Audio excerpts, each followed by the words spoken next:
ராணியான அத்தாலியாளிடம் அவளது தாய் ஏசபெலிடம் இருந்த தீய குணங்கள் அனைத்தும் அப்படியே பிரதிபலித்தன.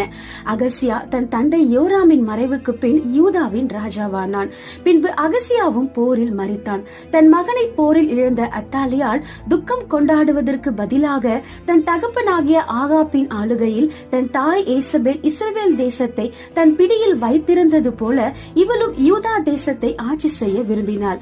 ஆகவே மிக கொடூரமாக தனது சொந்த மக்களாகிய யூத ராஜ வம்சத்தார் யாவரையும் கொன்று போட்டாள். கொலைவெறியின் ஆவி அவளிடம் இருந்தது.